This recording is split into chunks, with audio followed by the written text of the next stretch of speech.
왕이신 나의 하나님,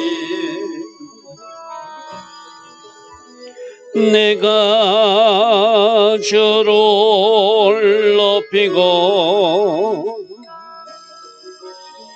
영원히 주의 이름을 송축하리이다. 왕이신 나의 주님, 왕이신 나의 예수님, 내가 주를 높이고 영원히 주의 이름을 송축하리이다. 왕이신 나의 주님, 왕이신 나의 예수님, 내가 주를 높이고 영원히 주의 이름을 송축하리이다. 왕이신 나의 성령님, 왕이신 나의 성령님, 내가 주를 높이고 영원히 주의 이름을 송축하리이다. 아멘. 좋으신 아버지 하나님, 오늘도 새벽 은혜 주시고 하루에 첫 시간 하나님을 예배할 수 있는 이 은혜, 이 복을 주시니 감사합니다. 날씨가 많이 차가워졌습니다. 길도 많이 미끄럽습니다. 오늘도 우리 주의 백성들 하나님 은혜 가운데 살아갈 수 있도록 주님 특별한 은총과 은혜를 내려주셔서 주께서 주신 은혜가 있었기에 오늘 하루도 안전하게 건강하게 주님 은혜 가운데 살 수 있도록 은총을 내려 주시옵소서. 좋으신 아버지 하나님, 이 땅의 모든 백성들을 기억하여 주시고 이 새벽에 일어나 나라와 민족을 위해서 기도하고 도시와 각 가정과 교회를 놓고 기도하는 기도자들을 기억하여 주셔서 저들의 기도 때문이라도 하나님 원하시는 그 방향으로 달려가는 이 나라, 이 민족, 도시, 공동체 되게 하옵소서. 오늘도 하나님 계획하신 아름다운 하루로 우리 모두를 인도하여 주실 줄 믿사옵고 예수와 하마시아 이름으로 감사하며 기도드리옵나이다. 아멘. 날씨가 많이 차가워졌습니다. 하나님 은혜 가운데 오늘도 주님 주신 그 은혜 때문이래 오늘 하루도 안전하고 건강하게 하루를 보낼 수 있는 여러분 되길 바랍니다. 자, 오늘은 사무엘상 14장 16절부터 보겠습니다. 사무엘상 14장 16절. 어제는 요나단 한 사람이 여호와의 신앙으로 적진에 갔을 때 하나님의 초자연적 역사로 땅이 진동하고 하나님이 도우심으로 적들을 멸하는 전쟁에서 승리해 나가는 그런 모습을 보았습니다. 자, 그 모습을 16절에 베냐민 기브아에 있는 사울의 파수꾼이 바라보니 사울적 진영에서 보니까 흑암 블레셋 사람들이 무너지고 이리저리 흩어지고 뭔가 좀 이상한 조짐이 보이거든요. 그래서 17절에 사울이 자기와 함께 백성에게 이르되 우리에게서 누가 나갔는지 점호하여 보라. 점호한 적 요나단과 그의 무기 든 자 두 사람이 없어졌더라. 그래서 블레셋 진영에 보니까 이상한 일이 벌어지고 있는데 우리 쪽에는 나간 사람이 없는데 이게 웬일인가 하고 살펴보니까 아들 요나단과 그 무기 든 자가 가서 뭔가 역할을 하고 있는 모습을 발견했다는 것이죠. 그래서 18절에 사울이 아이야는 제사장이거든요. 아이야에게 이르되 하나님의 궤를 이리로 가져오라. 자, 이 번역이 학자들은 좀 잘못된 번역이 아닌가. 70인명에서는 궤로 번역하지 않고 그 하나님 뜻을 묻는 에봇, 우린과 둘림 있는 에봇을 가져오라. 그렇게 했을 것인데 왜 궤라고 번역했는지 모르겠다. 이런 해석이 있거든요. 그리고 그 뒤에 그때 하나님의 궤가 이스라엘 자손과 함께 있다는 것은 여기 있었던 것이 아니라 기한 예아림 지역에 있었죠. 그죠? 그래서 이거는 하나님의 궤라기보다는 에봇을 가져오라. 왜? 하나님 뜻을 묻겠다는 것이죠. 지금 적진에서 이상한 일이 벌어지는데 우리가 나가서 전쟁을 해야 되는지 이제라도 사울은 하나님 뜻을 묻고자 하는 마음이 잠시 있었어요. 그런데 문제는 뭐냐면 19절에 사울이 제사장이 말할 때 블레셋 사람들이 진영에 소동이 점점 심해지니까 막 자기들끼리 싸우고 막 이상한 일이 벌어지니까 사울이 제사장이 이르되 내 손을 거두라 했다는 것은 에봇 가져올 필요가 없다. 하나님 뜻 물을 필요가 없다. 그냥 우리가 나가서 전쟁에 승리해야 되겠다. 자기 마음대로 결심했다는 거예요. 여러분 사울이 자기가 먼저 사무엘 대신 제사를 지내고 나서 그 뒤로 하는 모습들을 보면은 하나님께 묻지도 않고 전쟁에 동원했다가 600명 군사만 맞고 다 도망가서 이기를 만난 일이라든지 지금 이렇게 아들 또 요나단이 하나님 은혜 가운데 전쟁에 승리하고 있는데 그래도 사울은 최고 지도자로서 왕으로서 하나님 뜻을 물어야 정상이잖아요. 그죠? 그러니까 처음에는 묻겠다고 마음이 있었는데 그 마음이 또 바뀌어져 버렸어요. 그래서 제사장 보고 네 손을 거두라. 가져올 필요 없다. 하나님 뜻을 물을 필요가 없다고 하는 아주 잘못된 모습을 지금 사울왕이 또 우리에게 보여주고 있는 것이죠. 여기서 사울이 점점 갈수록 잘못된 결정을 하거나 또 잘못된 방법을 동원하거나 결국에는 아말렉과 전쟁 때 그가 불순종해서 하나님으로부터 강한 책망을 받는 그런 사람으로 점점 허물어져가는 모습이 오늘 바로 하나님 뜻을 물으려고 시도했다가 아니다, 물을 필요가 없다. 이렇게 결정하고 맙니다. 자, 20절. 사울과 그와 함께한 모든 백성이 모여 전장에 가서 본즉 전쟁터에 가까이 가보니까 블레셋 사람들이 각각 칼로 자기 동무들을 침으로 크게 혼란하였더라. 뭐 이상한 일이 벌어지고 있는 거예요. 하나님의 초자연적 역사가 일어나니까 어제 막 땅이 진동하고 자기들끼리 막 좀 문제가 생기는 것을 발생했잖아요. 그죠? 가까이 가보니까 자기들끼리 싸우는 자기들끼리 공격하는 이상한 일이 벌어지고 누가 지금 하고 있는지죠?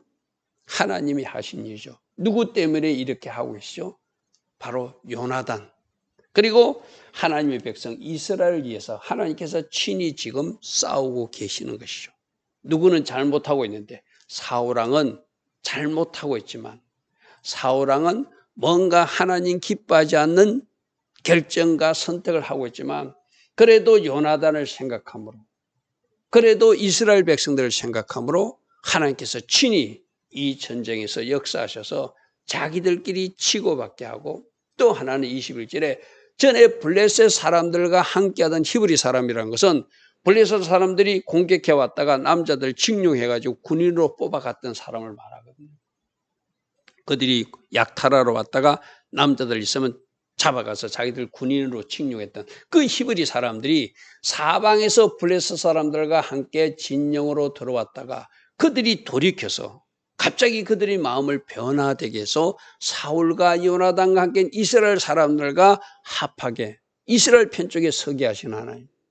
그러니까 지금 요나단을 위해서 이스라엘 백성들을 위해서 사울왕은 뭔가 잘못하고 있지만 하나님은 그 백성을 위하고 또 여호와의 신하고는 보자면 이 요나단을 위해서 하나님이 초자연적인 역사를 하니까 블레셋 군인들은 자기들끼리 싸우게 하고 그 블레셋 군대에 잡혀갔던 히브리 사람들은 또 이 요나단 군사편에 편입되게 해가지고 함께 싸우게 하시는 그러한 놀라운 역사들이 하나님 은혜 가운데 있어요. 그러니까 또 하나 22절에 이제 숨었던 도망가던 사람들도 용기를 내서 나오더라는 것이죠. 에브라임 산지에 숨었던 이스라엘 모든 사람도 블레셋 사람들이 도망함을 듣고 싸우러 나와서 그들을 추격하더라. 자기들끼리 싸우게 하고 잡혀갔던 히브리 사람들도 다시 하나님 편에 서게 하고 또 숨어있던 사람들로 나와서 그들과 같이 추격전에 나가는. 그래서 23절에 여호와께서 그날에 이스라엘을 구원하심으로 전쟁이 베다윈을 지났다는 것은 그들이 진치고 있던 믹마스 지역에서 도망하여서 계속 추격할 수 있는 이 베다윈을 지났다는 이야기는 블레셋 군대가 믹마스 지역에서 진치고 있던 지역에서 도망하는 그 상황을 저렇게 표현하고 있는 것입니다. 자, 오늘 여기서 무엇을 느낄 수 있죠? 하나님의 백성의 편에서 하나님이 함께 하시니까 자기들끼리 치고받게 만들고 징병으로 끌려갔던 블레셋 군인에게 징용으로 끌려갔던 사람들 돌이켜서 이스라엘 편으로 서게 만들고 숨어있던 사람들로 나와서 같이 싸우게 만들고 여호와께서 그날에 이스라엘을 구원하심으로 놀라운 일들이 일어나고 있는 일. 오늘도 우리도 마찬가지죠.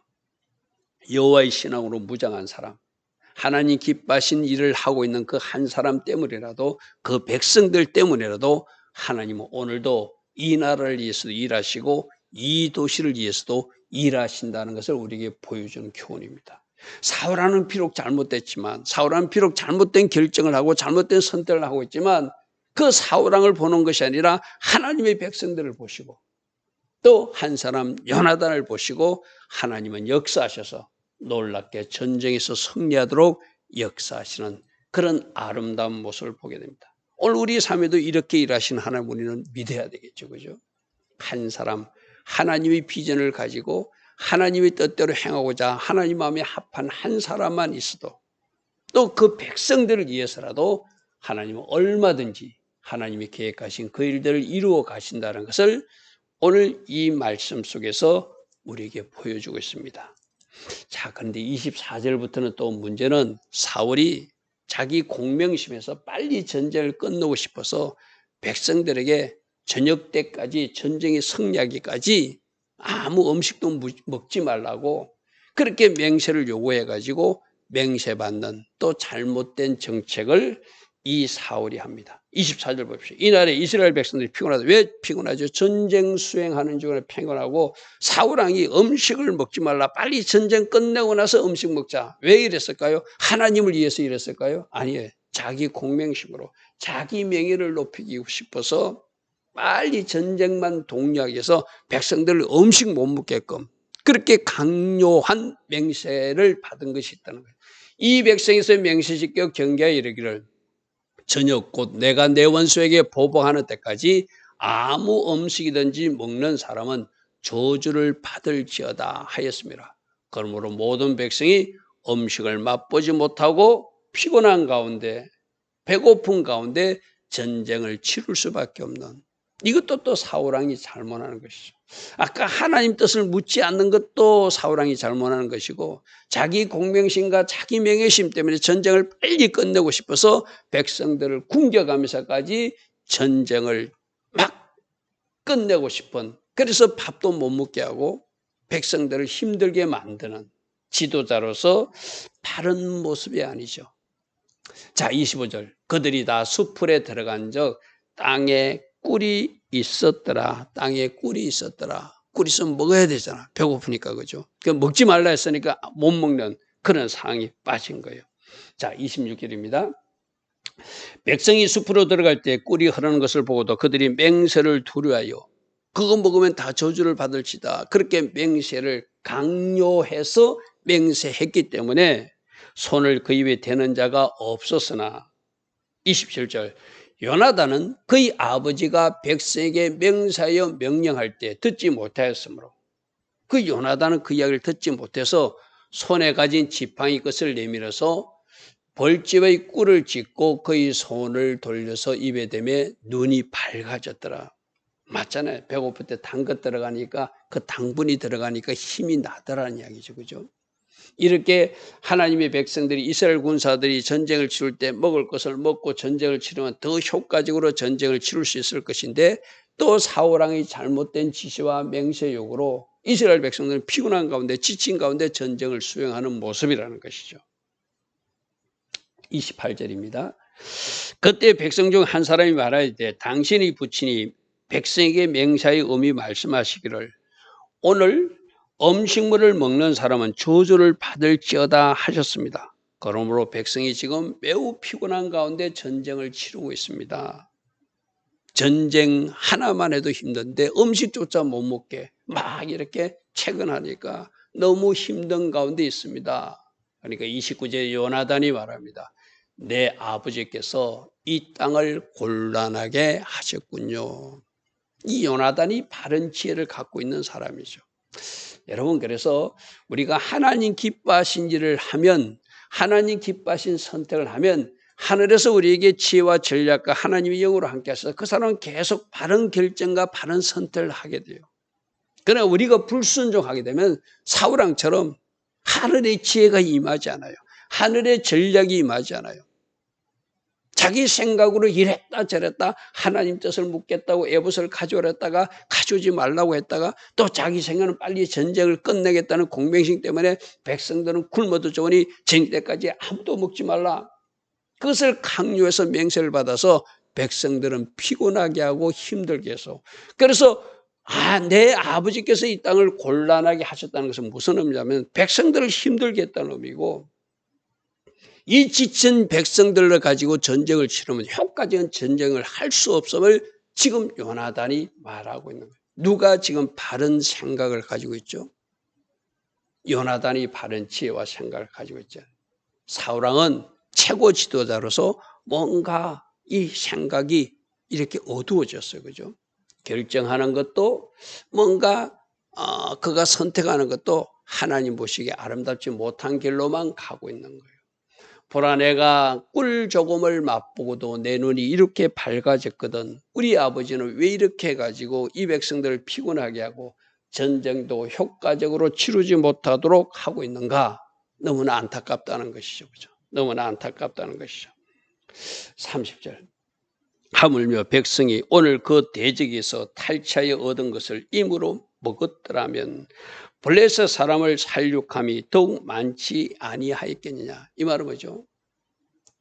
전쟁을 치르면서 적절한 음식을 취하면서 전쟁을 치렀으면 보다 더 효과적으로 전쟁을 치를 수 있을 것인데 아버지 잘못된 결정으로 그 백성들은 지친 가운데 음식도 먹지 못하고 전쟁을 치르면서 오히려 효과적으로 전투를 치를 수 없었음을 누구나 알았다는 거예요. 그 아들 요나단은 알았다는 것이죠. 자, 오늘 말씀 속에서 우리에게 주는 교훈이 뭐죠? 하늘의 지혜와 하늘의 전략으로 살아야 된다. 그러기 위해서는 하나님의 영으로 늘 간섭받고 하나님의 영으로 늘 인도받아야 그 길을 갈 수 있다. 누구에게 하나님의 영이 함께하는가? 순종하는 사람. 할렐루야 하면 사울은 하나님 말씀에 순종하지 않고 하나님의 율법을 어겨가면서 자기 멋대로 제사도 드리고 하니까 이제 하늘의 지혜가 그에게 임하지 않아요. 그러니까 에봇을 가져오라 했다가 하나님 뜻을 묻겠다 했다가 또 하나님 묻을 뜻이 없다고 자기가 성급하게 마구잡이로 결정해버리고 빨리 전쟁을 끝내서 자기가 전쟁에서 승리했다는 것을 자랑하고 싶어서 백성들은 배가 고픈데도 백성들은 피곤한데도 음식도 취하지 못하도록 막아놓고 무리한 요구를 해서 맹세를 받아놓고 백성들을 지치게 하는 그런 잘못된 왕의 모습을 우리에게 보여주고 있다는 것이죠. 오늘도 여러분 오늘 말씀 속에서 무엇을 느꼈습니까? 늘 하늘의 지혜로 하늘의 능력으로 하늘의 전략으로 살아가기 위해서 성령님의 도움을 받아야 되고 그 성령님의 도움을 받기 위해서는 늘 순종하는 자리에 서야 그 하나님께서 우리에게 부으시는 그 은혜와 그 능력과 그 기름 부음 가운데서 그 일을 잘 수행할 수 있음을 요나단의 모습에서도 볼 수 있고 그렇지 못한 사울의 모습에서도 우리에게 가르치는 교훈이 있습니다. 오늘도 순종의 자리에 서서 하나님 기뻐하신 일을 하면서 하나님께 영광 돌리며 달려갈 수 있는 우리 모두 되기를 바랍니다. 좋으신 아버지 하나님, 하나님 기뻐하신 일을 하고 있는 요나단과 계속 실수하고 잘못된 결정을 하고 있는 사울왕의 모습이 대비됩니다.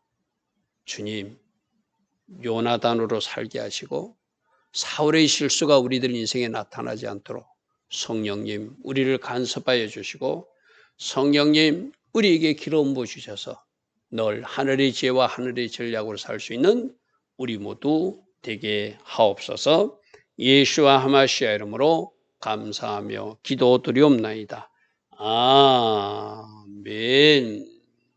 지금은 우리 주 예수 그리스도의 크신 은혜와 하나님 아버지의 영원하신 사랑과 성령 하나님 오늘도 우리 안에서 내주하시며 늘 기름 부어 주셔서 하늘의 전략과 지혜로 살아갈 수 있는 그 능력 부어주시는 은혜가 오늘도 새벽에 일어나 하나님을 예배하는 주의 자녀들 머리머리 위에 이 땅에 깨어있는 모든 교회와 모든 성도님들 위에 지금부터 영원토록 영원히 함께하여 주시기를 간절히 축원하옵나이다.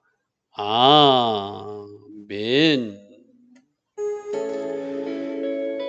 주님 감사합니다. 주님 감사합니다. 주님 감사합니다. 늘 말씀의 거울에 우리들 자신을 살피는 하루 되게 하시고 우리들 모습 속에 사울의 모습은 없는지 살피는 은혜가 있게 하옵소서. 좋으신 아버지 하나님, 오늘도 성령께서 도우셔서 하나님 기뻐하신 일 결정 선택 이어갈 수 있는 성령으로 사로잡힌 하루 되게 하옵소서. 주여 감사합니다. 주여 감사합니다.